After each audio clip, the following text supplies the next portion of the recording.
me equivoqué. Miren lo que vamos a ver hoy día, el liderazgo de la iglesia. Ándate, cabrito. Oremos. Señor, te damos gracias por esta oportunidad tremenda que tenemos de hablar de la esposa de tu hijo, de hablar de la iglesia, aquel modelo perfecto que nació en lo más profundo de tu corazón para guiar a todos aquellos que hemos conocido al Señor y nos hemos abrazado a su cruz, el lugar donde nos podemos alimentar, donde podemos crecer y donde podemos esperar confiadamente a que tu Hijo vuelva por nosotros muy, muy pronto. Gracias, papá, por todos los que se han podido conectar y por todos aquellos que igual consultan la clase por YouTube. Ellos son una bendición para nosotros y ojalá puedan compartir todo esto y se pueden estar conectando muchos más. Gracias, papá, en el nombre de tu Hijo Jesús. Amén y amén. Lo que vamos a ver hoy día es el liderazgo de la iglesia. Es un tema bastante, no sé si llamarlo controversial, pero sí nos tiene que llamar a la reflexión en algún momento. La semana pasada vimos de que hablamos de que las divisiones, hablamos de la doctrina de la iglesia y de que las divisiones son condenadas en la Biblia y son las que traen los errores doctrinales. También hablamos de que los errores doctrinales nacían por una multiplicidad de factores. Podía ser el pensamiento humano, el no ponerse de acuerdo, una mala interpretación bíblica, la apostasía y hasta el legalismo. También hablamos de que durante la historia de la iglesia esta se ha dividido un montón de veces, se han generado un montón de ideas erróneas y esto lamentablemente no ha permitido que la iglesia alcance la verdad escritural que tiene que alcanzar ni tampoco llevar a cabo correctamente su misión.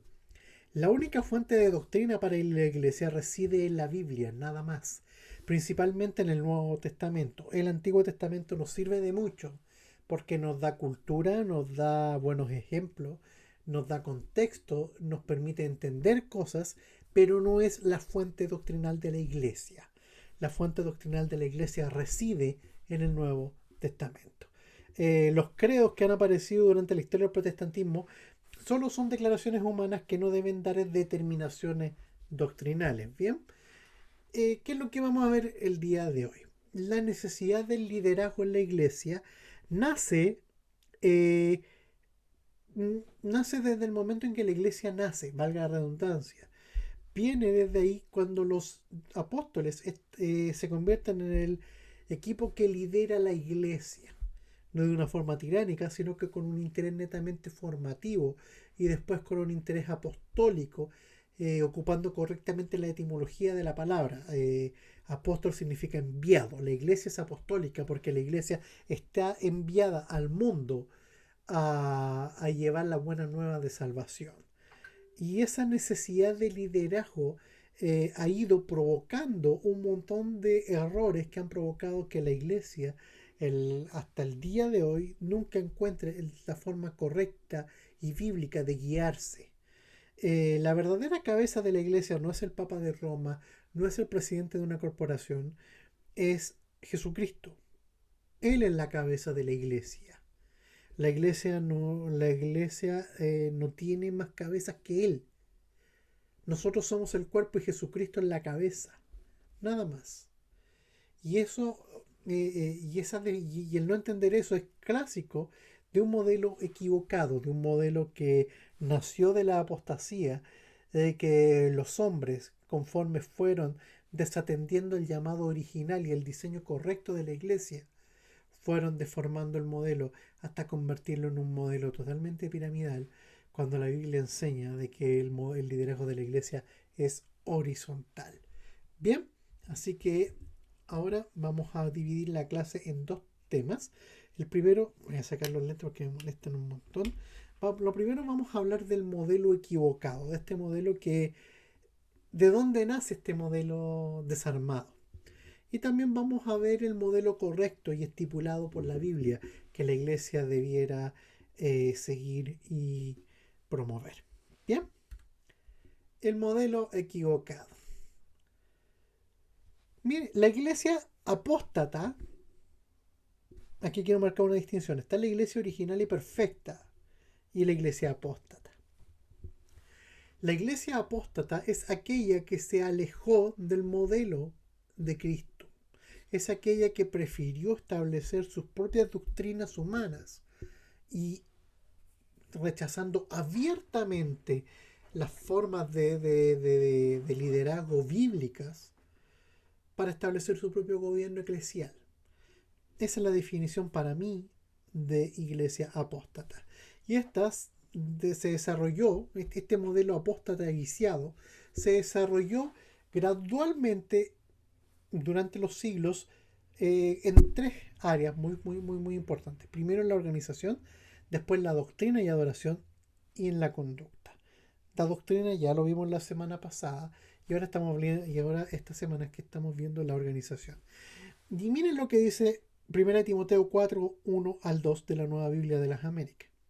El Espíritu dice claramente que en los últimos tiempos algunos se apartarán de la fe, prestando atención a espíritus engañadores y a doctrinas de demonios, mediante la hipocresía de mentirosos que tienen cauterizada la conciencia.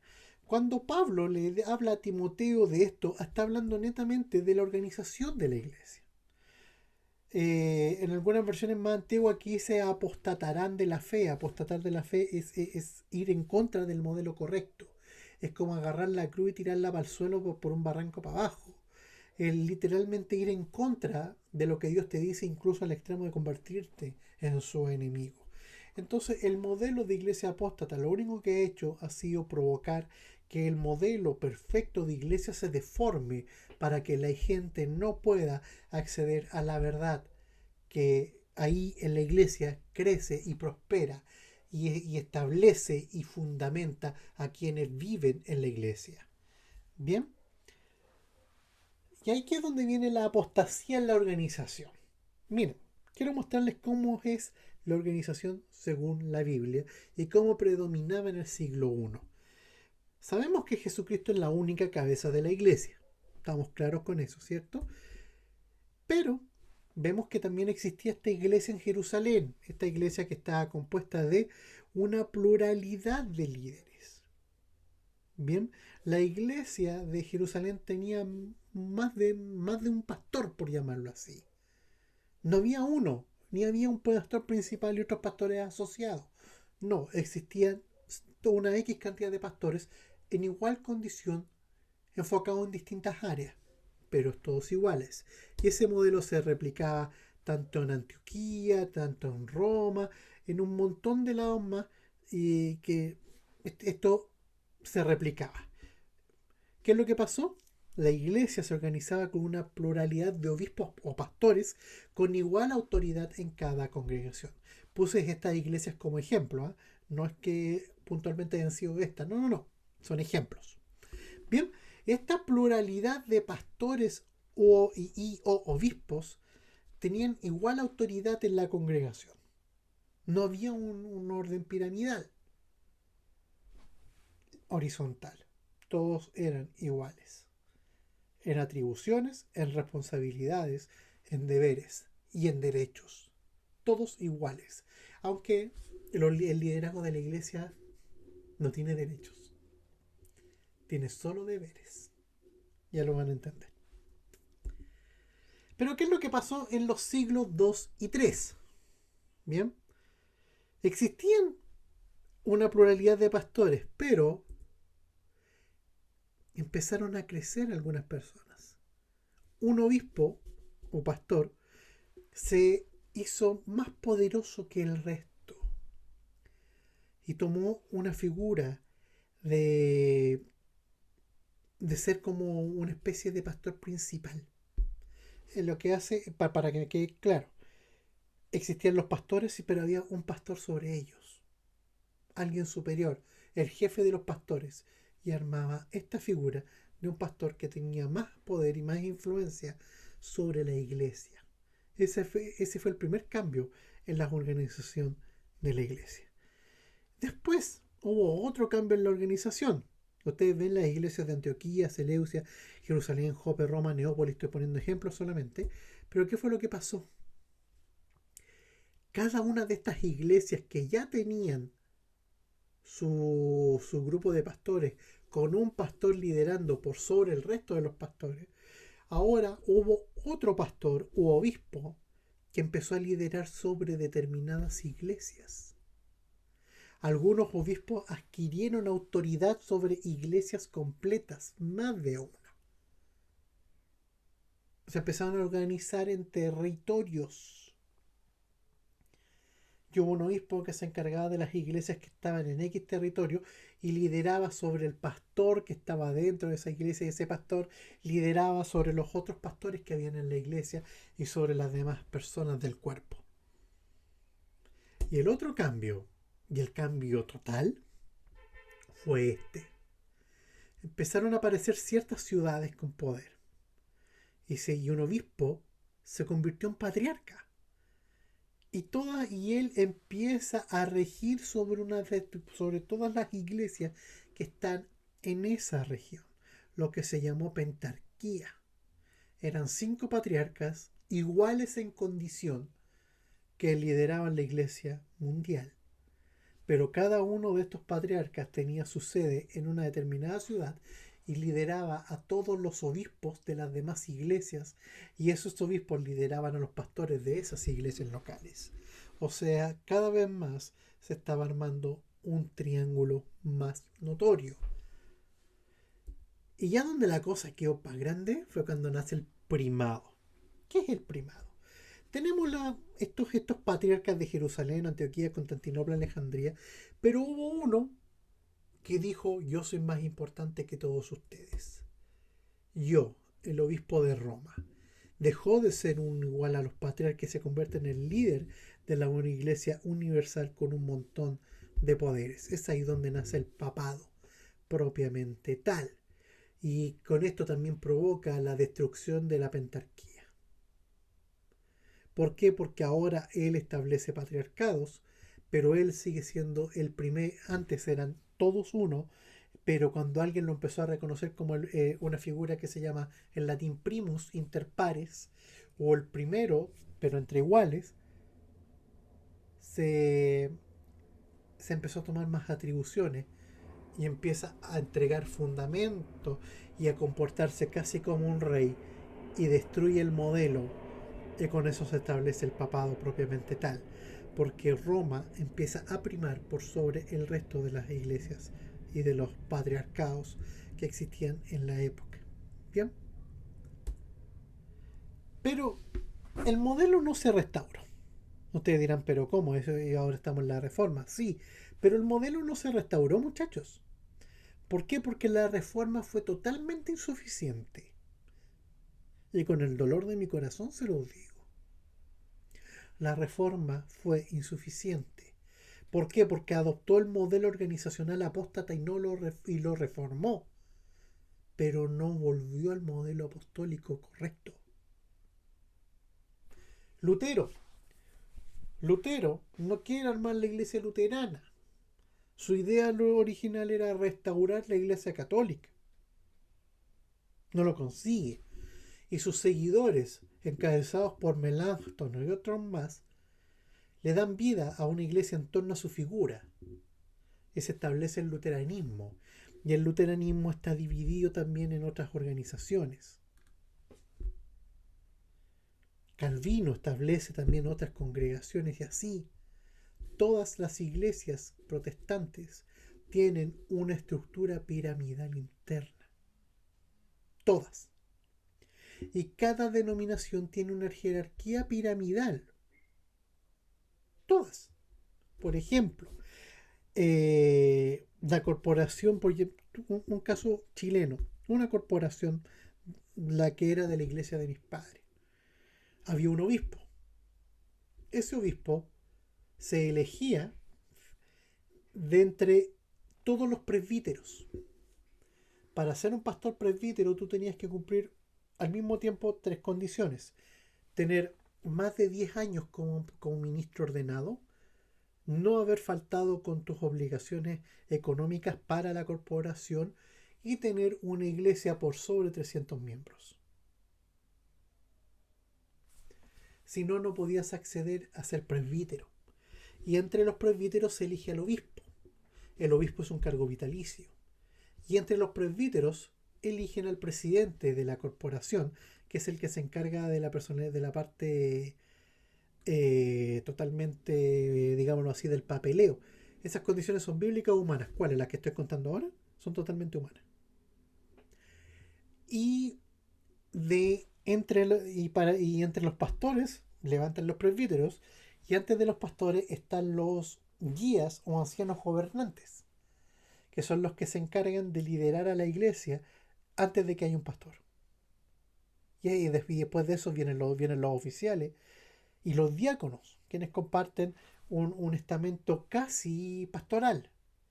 Y después vienen los líderes ya estando en la iglesia local obviamente, vienen los líderes de equipo y todo eso. Es una enorme pirámide. Y eso ocurre en todas las organizaciones reformadas. No se salva ninguna. Ninguna. Si son humanas, ¿y por qué lo hacen y con qué fin? Para eso esta clase. Para eso esta clase. La organización de la iglesia siempre ha sido horizontal. Simple. No hay más. Estoy hablando de un modelo bíblico que ahora vamos a analizar versículo por versículo. Vamos a analizar bíblicamente. El modelo Yo correcto. tengo una pregunta. Dime, Kevin. Buenas noches con todos. Hola. Sabemos que esto está mal, ¿por qué seguimos ese molde? Mira, esta es una pregunta más bien filosófica, creo yo.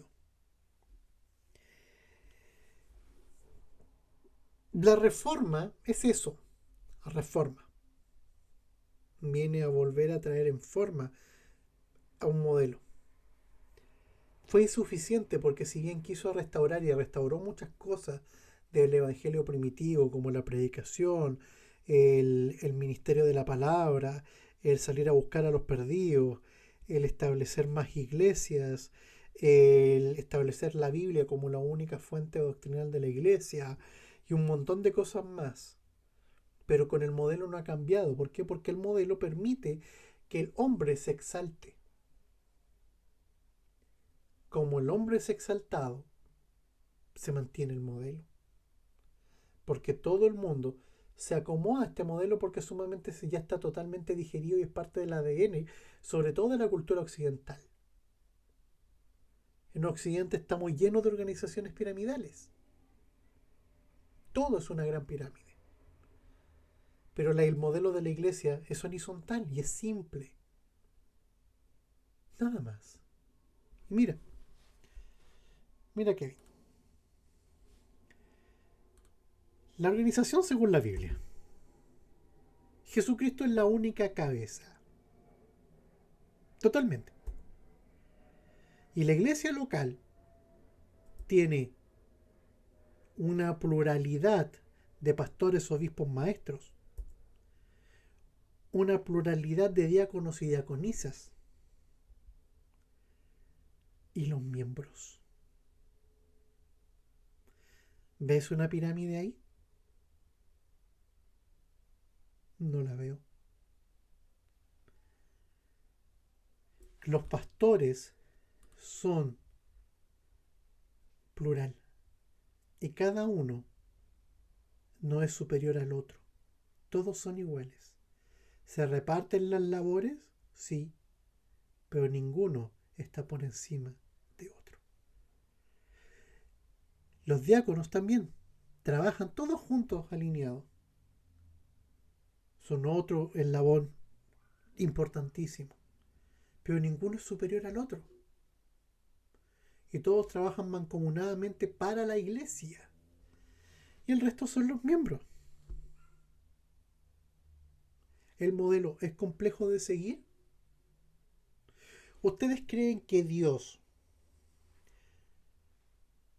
si mandó a vivir a un pueblo, a su pueblo, con la ley, y no la pudieron cumplir, ustedes creen que a nosotros los gentiles, que nos proveyó el pacto de gracia para que pudiéramos estar salvos y acceder a la gracia, valga la redundancia, nos iba a tirar un modelo complicado para seguirlo? Yo creo que no. Para nada. Ya, y otra parte de la iglesia son los evangelistas, que son... ¿Por qué los puse por separado? Porque hay iglesias que no tienen evangelistas. Hay iglesias que tienen más de un evangelista, o hay iglesias que no tienen. Entonces, o algunos son itinerantes, pero son parte de, también. Y también los vamos a analizar. Pero es la organización según la Biblia y según Hechos. Hechos de los Apóstoles habla muy claro de que primero estuvieron los apóstoles, y cuando los apóstoles dijeron nosotros no podemos estar preocupados de las viudas, de servir las mesas, ni nada de eso, no podemos estar preocupados de eso y del ministerio. Vamos a buscar gente suficientemente capacitada, llena del Espíritu Santo, no neófitos, después vamos a dar vamos a estudiar eso. ¿Para qué? Para que se encarguen de esto. Y así nacen los diáconos. ¿Se entiende? Sigamos. Una cabeza. Él, hablando de Jesucristo, es la cabeza del cuerpo, que es la iglesia. Él es el principio, el primogénito de la resurrección, para ser en todo el primero. Colosenses 1:18 de la NBI. Pablo hablando de Jesucristo. Mira lo que sigue diciendo Pablo en Efesios. Y ojo, cartas paralelas, Efesios y Colosenses se escribieron casi juntas. Efesios 1 del 20 al 23, también de la NBI. Que Dios ejerció en Cristo el poder, está hablando del poder, el poder que Dios ejerció en Cristo cuando lo resucitó de entre los muertos y lo sentó a su derecha en las regiones celestiales, muy por encima de todo gobierno y autoridad, poder y dominio de cualquier otro nombre que se invoque, no solo en este mundo, sino también en el venidero. Dios sometió todas las cosas al dominio de Cristo y lo dio como cabeza de todo a la iglesia. Esta, que es su cuerpo, es la plenitud de aquel que lo llena por completo. ¿Quién es la cabeza de la iglesia? Cristo. No es el Papa que está en Roma, no es el Dalai Lama, no es nadie. No es el presidente de los Testigos de Jehová, ni el otro presidente de los mormones. No es el apóstol principal de una red de apóstoles tampoco, porque entre los apóstoles no habían principales. Eran 11 apóstoles y después Jesucristo mismo llama a Pablo. Nadie más. Obispos, pastores y maestros. La Biblia indica que las congregaciones locales deben tener sus propios líderes.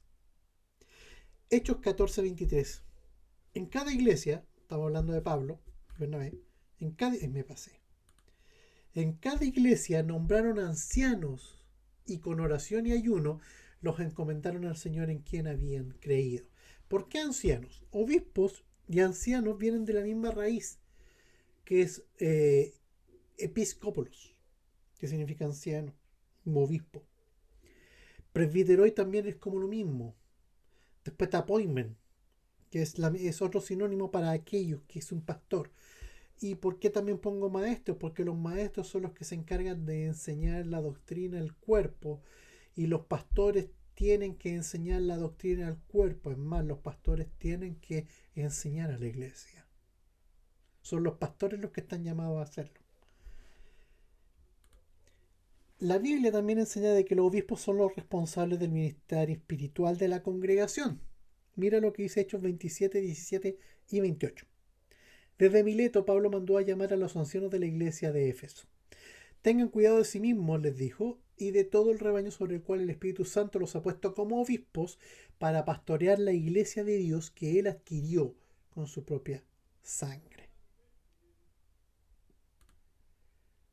Todo gran pastor es un gran maestro, y los más grandes aprovechan cada oportunidad para enseñar bien. El líder que desea producir un cambio a largo plazo, duradero y determinante en una congregación, tiene que ser un maestro que lidere y que cambie las mentes para transformar la iglesia. O sea, si un pastor no es capaz de explicar bien la doctrina, no es capaz de explicar bien la escritura, no va a ser capaz de cambiar la mente de las personas y por consiguiente la iglesia no va a cambiar. Porque lo más complejo que tiene de cambiar un cristiano es su mente. Pero la mente se cambia cuando uno se expone diariamente a la palabra de Dios, cuando recibe la exhortación y cuando se deja discipular y plantar. Pero eso tiene que hacerlo el pastor a través de la enseñanza. Todo junto, armónicamente conviviendo. Son cosas que se desarrollan. Nadie nace sabiendo. Y es más, cuando veamos los requisitos de los pastores, se van a dar cuenta de lo complejo que es. ¿Por qué? Porque son muchas cosas que se están conjugando. Entonces son muchas cosas que se tienen que enseñar y que se tienen que aprender por parte de la congregación. Los pastores tienen que encargarse de ser maestros. Dios llama a algunos como pastores maestros, así como Él llamó a algunos a ser misioneros en Hechos 13 y los dio como dones a la iglesia, como habla Efesios 4:11. O sea, ¿existe esta figura del pastor maestro? Sí existe. Muchos fueron así. Es más, si es que ustedes analizan los escritos de Pedro, de Juan y de Pablo, son totalmente, a pesar de ser doctrinales, son totalmente didácticos. ¿Por qué? Porque la iglesia no tiene miembros, tiene discípulos. Y los discípulos siguen enseñanzas de un maestro. El más grande maestro nuestro es Jesucristo. Y él, acuérdense cómo lo llamaban sus discípulos. Él no eligió seguidores, eligió discípulos. Y sus discípulos, cuando él resucita, se pasan a llamar apóstoles. Porque él los envía a la gran comisión que leemos en Mateo 28. De verdad que es como...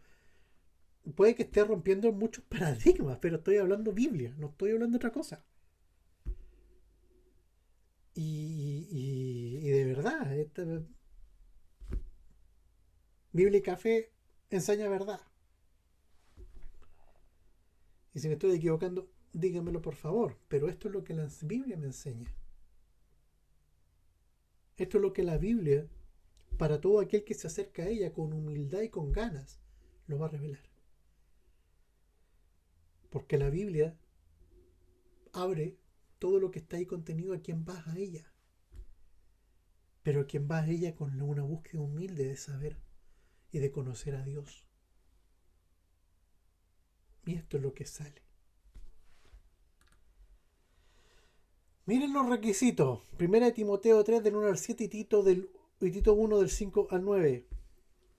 Los pastores tienen que ser irreprensibles. Irreprensible, me gusta más este término. Yo ocupé una versión más. Ocupé la Reina Valera revisada para esto. Es irreprensible. Irreprensible habla de ver de que significa de que nadie tiene nada contra él. Nadie tiene que decirle nada. Porque no hay nada que decirle. No tiene nada que. No sé cómo explicarlo mejor. O sea, no hay como con qué criticarle, no hay con qué rebatirle, porque es consecuente. Vive una vida piadosa y justa. No hay cómo llamarle la atención. Marido de una sola mujer. También. Aquí no me voy a meter si tienen que ser separados. No. La Biblia dice marido de una sola mujer. ¿Por qué? Porque acuérdense del contexto que en esa época había hombres que tenían más de una mujer. No. Marido de una sola.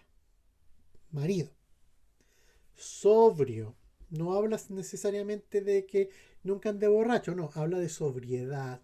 De alguien que no anda con aspavientos. No se cree gran cosa, no. Sobrio. Prudente. Muy decoroso. Que no anda así haciendo show, tampoco anda complicándose, no anda en la boca de nadie, no. Decoro. Hospedador. Los pastores tienen que tener su casa abierta a aquella persona que a veces lo busque y lo necesite. hospedador no es necesariamente aquella persona que abre la puerta para darle alojamiento a la gente. No. Hospedador tiene que ver con abrirle la puerta y servirle una taza de té al que lo necesita. A la vecina, al vecino, al amigo, a la amiga. Tengo una pregunta. ¿Qué hace mi CV en pantalla? Buen maestro. Un pastor tiene que ser muy buen maestro. Tiene que enseñar bien. No dado al vino. Y ahí es donde entra la línea fina.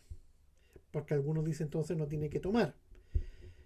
Otros dicen que tal vez no tiene que llegar al extremo de ser un borracho porque perdería el decoro. Todo es lícito, pero no todo conviene, enseña Pablo. No peleador. ¿Se acuerdan de este hermano del video que salió peleando con los carabineros porque le fueron allá en el sur? Porque estaba haciendo culto en su casa. Estaba peleando. Aunque él diga que no es pastor, pero estaba liderando un grupo. No codicioso ni que busque ganancias deshonestas. No voy. Tengo un montón de casos para ello, pero no los voy a decir. Amable. Apacible. Que no se enoje con facilidad, dicen en otras versiones. No avaro. Los pastores no tienen. Bueno, existe un grupo que quiere decir que los pastores vivan casi en pobreza. Tampoco. Pero no que estén así con avaricia. No. Bien. Que gobiernen en su casa. Yo conozco pastores que eran pastores, pero su esposa ni siquiera era convertida. Y que cuando ese pastor murió, me estoy acordando de un caso muy puntual, ese pastor murió. Y no alcanzó porque fue muy de repente, no tuvo tiempo de hacerlo, pero él iba a cederle a la personalidad jurídica de la iglesia el terreno donde funcionaba la iglesia. Su familia, que no era creyente, cuando él muere, mientras la gente lo estaba dejando en el cementerio, cambiaron las chapas de las rejas de la iglesia y 2 días después una empresa de demolición estaba rompiéndolo todo.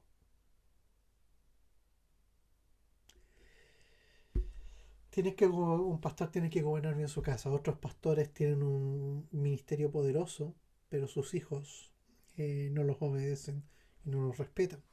Conozco también casos. Que sus hijos estén en sujeción se refiere a eso. Honesto. No un neófito. O sea, para ser pastor no puede ser una persona que no sepa la Biblia ni que tenga un cierto nivel cultural. O sea, una de las cosas que me gusta mucho de los bautistas es que tú no puedes ser pastor bautista si por lo menos no tienes un bachillerato terminado. Un bachillerato en teología mínimo. Aparte de una carrera. Y no es por un asunto de tener cierto... No. Es porque habla de una persona que no se va a dejar llevar por cuentos de abuela, ni por chisme, ni por otras cosas raras. No. Sino que él va a ser lo suficientemente inteligente de poder buscar ayuda o de buscar ante la duda en la Biblia las respuestas. No puede ser una persona tampoco que esté recién llegando al Evangelio, o sea, darle un pastorado por mucho llamado que el Señor le haya puesto. Tiene que pasar por un proceso, nutrirse y formarse. Que tenga buen testimonio de los demás. Justo. Santo. No que ande con la aureolita así tipo Flanders. No. Santo se refiere a que sea un hombre dedicado a las cosas del Señor. Que sus hijos sean creyentes y no insubordinados. También lo que les acabo de contar. No soberbio. Mucho pastor soberbio. No lo he visto. No iracundo. Retenedor de la palabra. Amante de lo bueno. Dueño de sí mismo. Que exhorte. porque no cualquiera puede exhortar, tiene que ser alguien que tenga autoridad dada por Dios para exhortar. Y que convenza. ¿Por qué? Porque de nada sirve ser pastor y no eres capaz de convencer a nadie. Y que convenza tiene que ver con otros factores más allá del hablamiento, más allá de saber hablar. Tiene que ver también con que tus hechos sean consecuentes a lo que tú hablas y predicas. Si es que se fijan, para ser pastor, obispo, eso es una larga lista. Es tema. Así que todo aquel, como dice la escritura, que todo aquel que pastorado quiere, buena obra desea. Pero hay que cumplir esto. No es sencillo. Por eso, los que quieren ser pastores, no es para mofarse cuando dicen, oye, yo quiero ser pastor, siento el Señor ser pastor. Porque una persona que dice eso, cuando lo dice en serio, es porque sabe todo esto y sabe a lo que va. Es difícil. Mira, los diáconos. Hechos 6, del 1 al 6. En aquellos días, al aumentar el número de los discípulos, se quejaron los judíos de habla griega contra los de habla aramea de que sus viudas eran desatendidas en la distribución diaria de los alimentos. Así que los dos se reunieron a toda la comunidad de discípulos y les dijeron, no está bien que nosotros los apóstoles descuidemos el ministerio de la palabra de Dios para servir las mesas. Hermanos, escojan de entre ustedes a 7 hombres de buena reputación, llenos del espíritu y de sabiduría, para encargarles esta responsabilidad. Así nosotros nos dedicaremos de lleno a la oración y al ministerio de la palabra. Y esta propuesta agradó a toda la asamblea. Escogieron a Esteban, hombre lleno de fe y del Espíritu Santo, a Felipe, a Prócoro, a Nicanor, a Timón, a Pármenas y a Nicolás, un prosélito de Antioquía. Los presentaron a los apóstoles, quienes oraron y les impusieron las manos. ¿Se fijaron? Qué bueno que está el hermano Feli aquí. Porque ella sabe, ella vive esto que le estoy enseñando.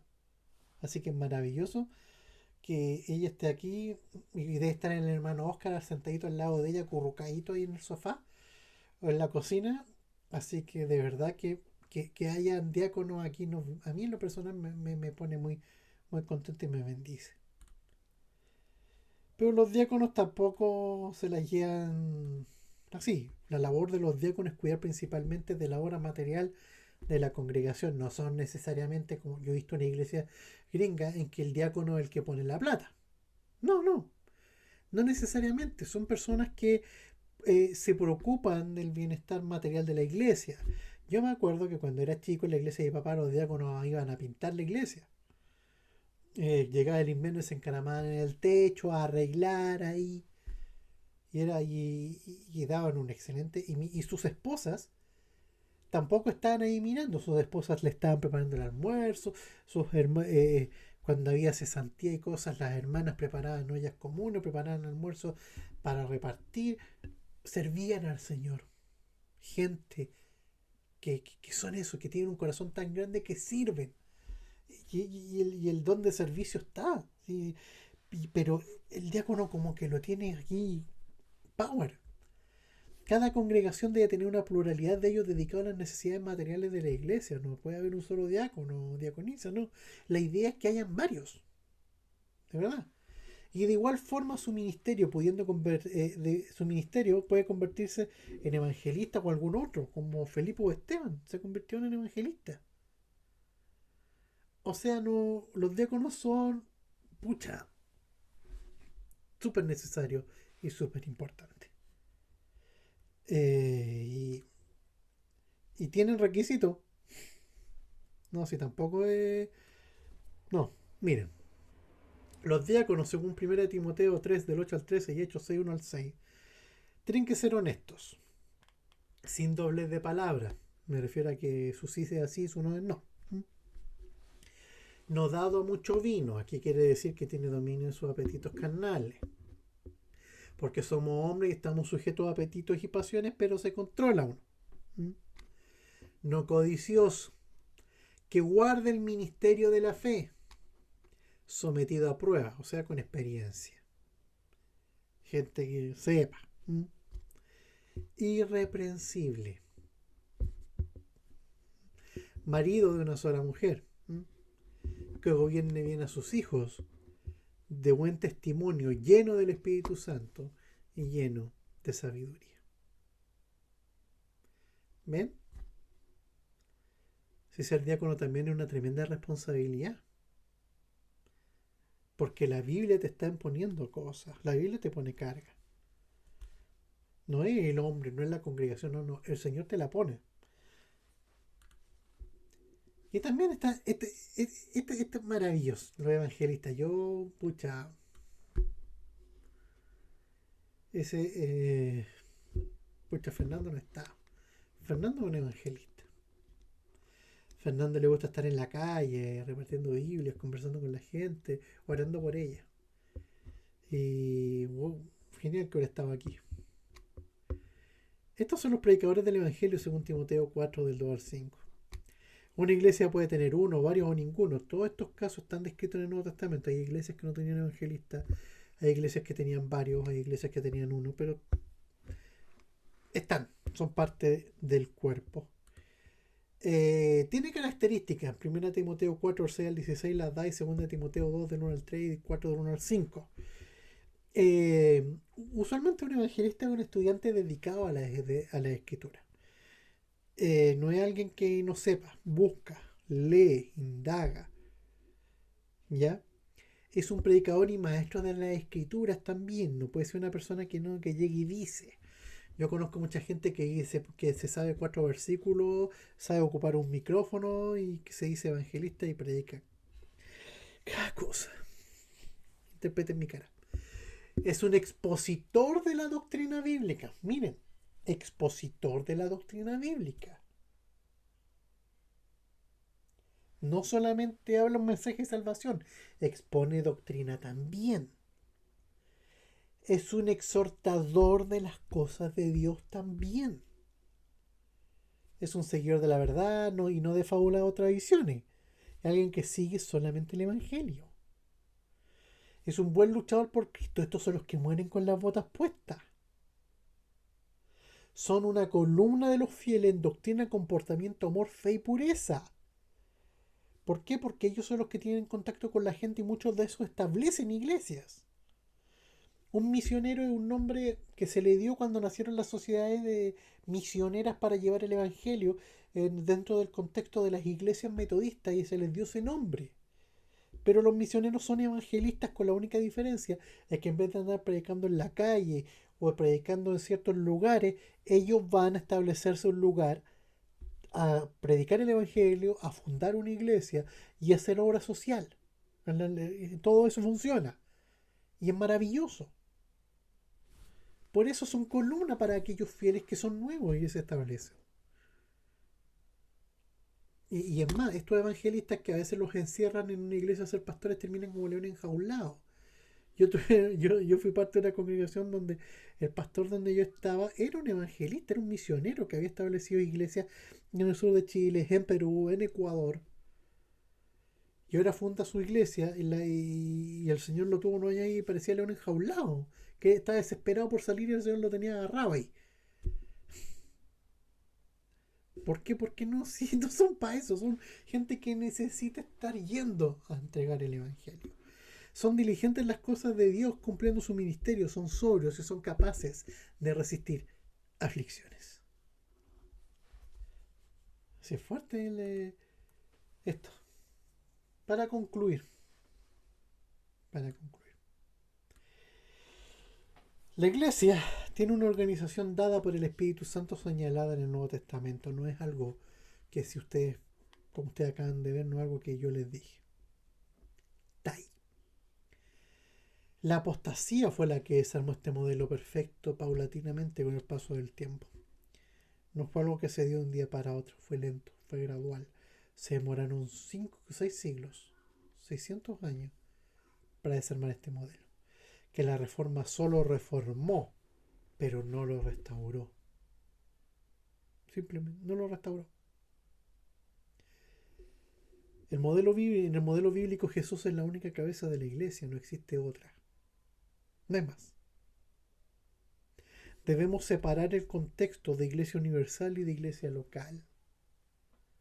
Nosotros nos congregamos en una iglesia local, pero pertenecemos a la iglesia universal.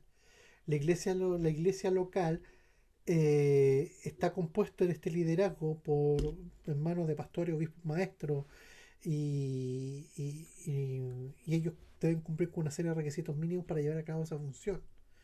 Y está la iglesia universal, que la formamos todos nosotros. Los diáconos son instituidos por los apóstoles en Hechos 6 para las necesidades materiales de la iglesia local. Ellos deben completar también con ciertos requisitos previos. O sea, no cualquier persona puede tomar un puesto de liderazgo. Tiene que ser gente que primero el Señor llame y segundo que cumplan con... Es muy difícil que lo cumplas todos, pero por lo menos que vayas para allá. Y los evangelistas pueden estar o no dentro de una iglesia local y también tienen ciertas características que los distinguen, que los hacen parte importante del cuerpo del Señor. Bien, viene la parte que no les gusta. ¡Tarán! Tarea. Por favor, los chiflíos. Gracias. Gracias, no se molesten. La única Matea pide más tarea, la Astrid. Me Uno. fariseas, Astrid. 1. Señale los vocablos griegos para pastor, obispo y presbíteros. Indique si son sinónimos. Se los dije, muchachos. ¿Por qué el modelo bíblico de iglesia se corrompió? Señale los hitos principales y explique. 3. Señale la jerarquización interna de cada patriarcado. También se los dije. ¿Cuántos son los requisitos señalados por Pablo para ser pastor obispo? ¿Cuántos? Aquí quiero que los cuenten, no que me los nombren. Si me los nombran, genial. Pero díganme, Pablo enumeró tantos. 5. ¿Por qué la reforma no restauró el modelo bíblico de liderazgo de la iglesia? Hay una corriente del protestantismo nacido de los metodistas y de los bautistas que es el restauracionismo, que quiere restaurar el modelo apostólico de iglesia, pero igual tiene sus cosas. No me formé en una de esas, así que me ha costado volver al modelo. Bien, eso, queridos